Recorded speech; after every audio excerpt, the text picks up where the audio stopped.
What is going on, Gromies? It is Uncle Ben, and this is our week 5 update. So this week we're going over how to make calcium acetate at home. So if you're in a pinch and you need to make some calcium because you have a deficiency you need to address really quick, this is how you do it.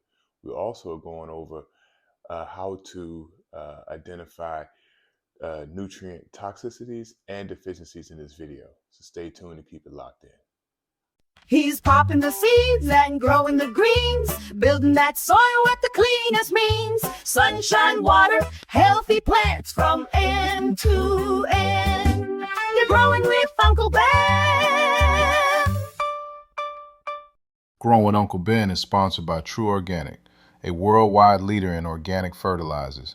Their products are 100% pathogen-free and designed to build living soil so your plants can thrive. Growing with Uncle Ben is also sponsored by Mr. Mike's Premium Worm Castings, packed with beneficial microbes and natural nutrients to bring life back into your soil. Growing with Uncle Ben is sponsored by Torch Mode Studios. They create AI-powered cinematic visuals, commercials, and promo reels built to make your brand impossible to ignore. They take your ideas and elevate the vibe of your business. When attention is the game, they help you rise above the noise. Torch Mode Studios. Ignite your brand. Torch Mode!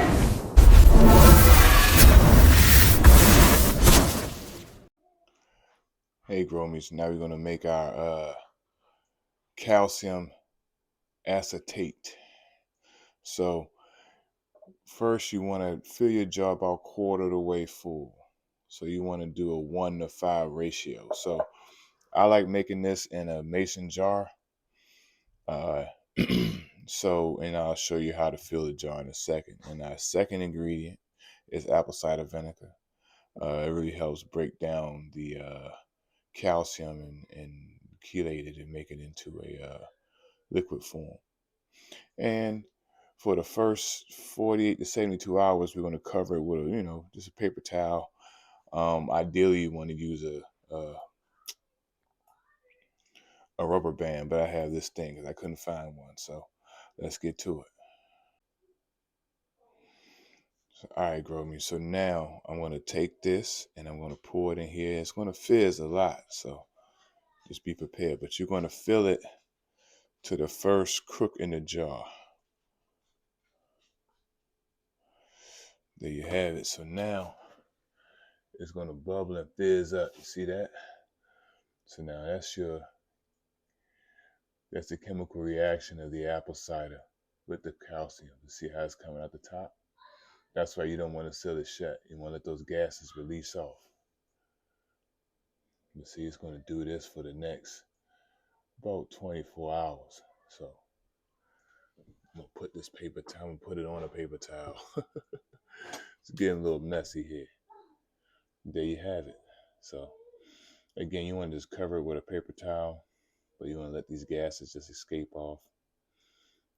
There it is. So we're going to check in about 72 hours to see how this goes.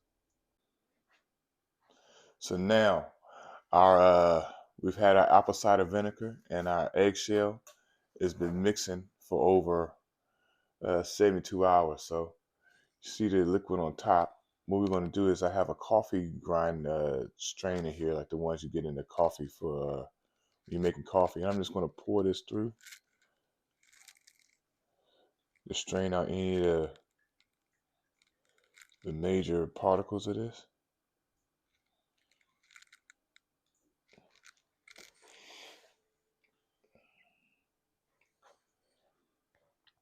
So when you're done, you are going to have a little bit of sludge. Again, the ratio is 1-to-5. I think I put a little bit too much eggshell in here, but you get the drift. So this is just going to drain in here, and you're going to. So at the bottom, you have your acetate. So now it's going to smell a little apple vinegary, but your calcium has been extracted in that. So you would take this and a tablespoon per gallon of water. You want to definitely dilute it. And again, this is to address if you're having a calcium deficiency that you need to address really, really quick.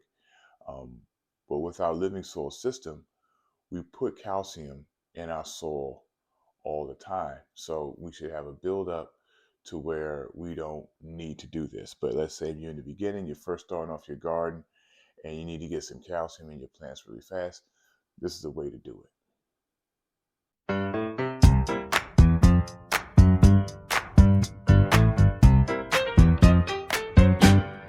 Boil those shells till they clean up white.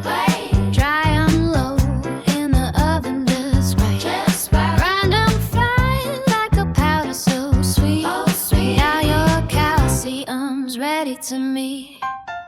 Apple cider vinegar, pour it slow. Watch it fizz, that reaction go. Bubbles rising, that's how you know. Acetate in the making, let it flow. Acetate, acetate, acetate, acetate. Feed the soil, not too late, not too late, not too late. It down so the roots can take. Microbes working, that's no mistake. Keep it growing with Uncle Ben. Let it sit while the gases escape. Paper towel top, don't seal the shade. 3 days later, now take a look. Clear solution, that's your cookbook. Calcium ready, plant can drink. Hey, Gromies. Hey, Gromies. Here's our plants outside, and they are looking good, man. Week 5. Did 2 weeks from going into our 30-gallon pots. But they've been outside for a week, so they're looking good, man. They're ready to go. So now, Gromies, we're going over what nutrient deficiencies and toxicities look like in your plants. So when you're dealing with nitrogen, your deficiencies look like yellowing at the bottom of your leaves. So nitrogen is a mobile nutrient. So what happens is if you have a deficiency, the plant moves nitrogen to the newer growth. So that's why you will see the yellowing on the leaves at the bottom. You're going to see pale color. You're going to see small leaves, all of that. So last year I had a plant where it has some nitrogen toxicity. I used some blood meal, and we'll go over this later on in the video. I took 3 tablespoons of my 30-gallon, just sprinkle it right on the top. I didn't even work it into the soil. I watered it in. Within 3 days, I started to see my growth greening. A week later, I had about 6 inches of growth. So blood meal is definitely a fix for nitrogen deficiency. So nitrogen toxicity looks completely different. So excess nitrogen looks like waxy leaves. The green is really, really, really, really dark. But the real indicator is the curling of the leaves. You probably see some excessive vegetation growth, and also really looking at the waxing of the leaves. So next up, we have a phosphorus deficiency. So that you'll start to see like the leaves turning kind of yellowish pink, very, stunted growth. Dead spots may appear on the leaves. Definitely your bud development will be poor. So this is something to look out for phosphorus deficiency. Also, phosphorus is a mobile nutrient. So your symptoms will appear on your older leaves first because the plant will move the phosphorus to the newer growth to compensate. Now, the toxicity, it looks almost similar. The leaves are like a pinkish purple, and it's not the good purpling of leaves. You'll be able to definitely tell the difference between the two. And just poor overall plant performance. The plant won't grow. It'll be very stunted in growth. So it's definitely something to look out for when you're observing your plants and you think you may have a phosphorus toxicity. Next up is potassium deficiency. Potassium is also a mobile nutrient. So it affects your older growth first. So you're going to have the yellowing between the veins on older leaves, crispy burnt leaves on the edges. Leaves may become brittle and curl up. So they start to get really crisp. And so that's how you know you have a potassium deficiency. So next up, we have potassium toxicity. So it looks very similar to potassium deficiency with the yellowing of the leaves, crispy leaves, and can probably block the uptake of other nutrients like calcium, magnesium, uh, weak stems, poor growth. So if you know you're going overdosing with cat meal or something like that, then you know you have a potassium toxicity. If you know you've been feeding heavy on potassium, so you want to really keep track of what you're doing and how you're feeding, so you can kind of know if you have the deficiency versus the toxicity. Next up, we have calcium deficiency. So calcium is an immovable nutrient. So it doesn't move through the plant like the other nutrients like nitrogen and all of that. So it's going to affect your newer growth first.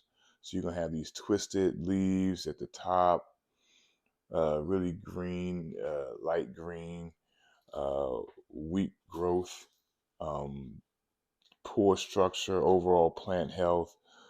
You're going to see like brown spots on your new growth. So you definitely want to look out for that. And calcium toxicity, where you have too much calcium, the leaves don't do too well. They do curl up, but they don't get the wilted look on them the way the calcium deficiency shows itself.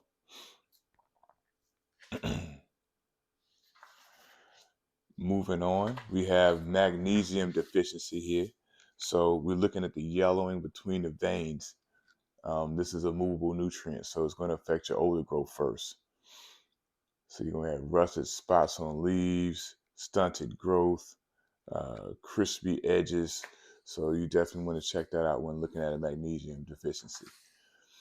And lastly, we have magnesium toxicity. So you see how that looks. It looks kind of similar to a deficiency in the way it presents itself. So again, you have to really pay attention to what you're feeding and how you're feeding to know, like, hey, did I put too much magnesium or too much or too little? So definitely pay attention to your feeding cycle so you know what you did.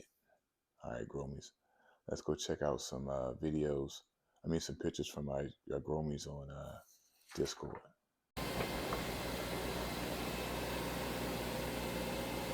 Miss K's Rock Melon Haze is in training.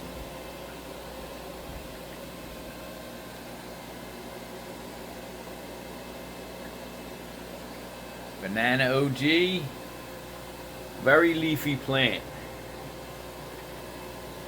Trying to train it out. Trying to train her out. Very bushy.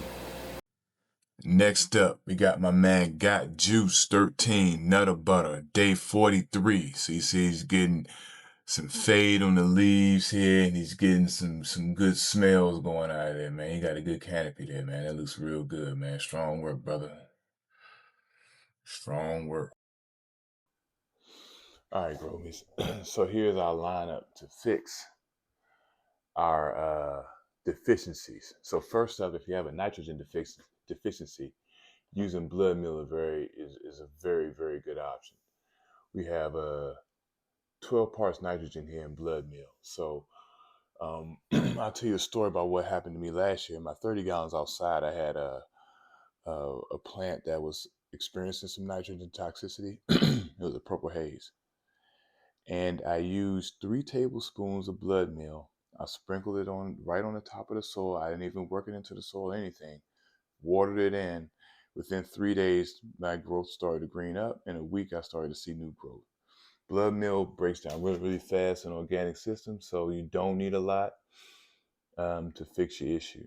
So it was 3 tablespoons for a 30 gallon, and that's all I needed. So definitely be careful when you're using this. And again, I use this as a break glass. I don't use a lot of it ever because hopefully we don't have nitrogen deficiencies. But when we do, we got to act fast. Next up, Epsom salt. This is Gardener's grade Epsom salt. This isn't the Epsom salt that you soak your feet in. So don't go to Walmart and get Epsom salt and screw your plant up and say, Uncle Ben told me to get Epsom salt. You get Gardener's grade Epsom salt. So this is from Power Grow. And it's high in magnesium here, 9.8%. So when you're using gardener's grade Epsom salt, you only want to use a teaspoon. It's a very small amount per a gallon of water. So use with caution, but only use when you see those deficiencies appear in your grow. So we have our calcium acetate that we just made. Now this one is if you have a calcium deficiency that you need to address really quick. We got some calcium in a liquid form that we dilute this into, we take a tablespoon of this into a gallon of water and then feed your plants. So last but not least, we have our banana peel compost tea. So over the life of this, I probably have about 200 banana peels in this. Let me get this out the way so you can really see it. So a couple times a week I stir this so it doesn't get anaerobic and start turning real black on me and gooing up. So I also recommend cutting the banana peels up into like 1 inch or 2 inch sections so they break down a little quicker. But if you just throw a whole banana peel in there, that's okay. Remember to take the banana peel stickers off so you don't get that adhesive breaking down in your water.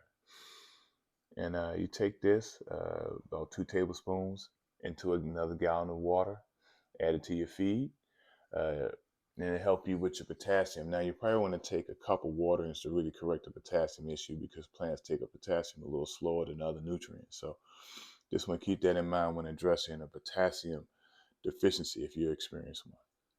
So there you have it, Gromies. Here's your 4 break glass solutions if you're facing a nitrogen toxicity, magnesium, calcium, or potassium.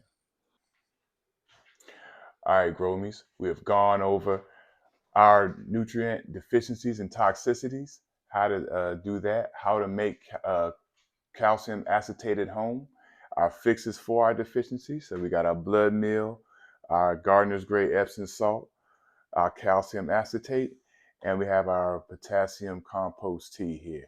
Banana peel compost, potassium tea there. So make sure you like, subscribe. New episodes every week, 8 p.m. Friday, Eastern Standard Time. Stay tuned to keep it growing. He's popping the seeds and growing the greens, building that soil with the cleanest means. Sunshine, water, healthy plants from end to end. You're growing with Uncle Ben.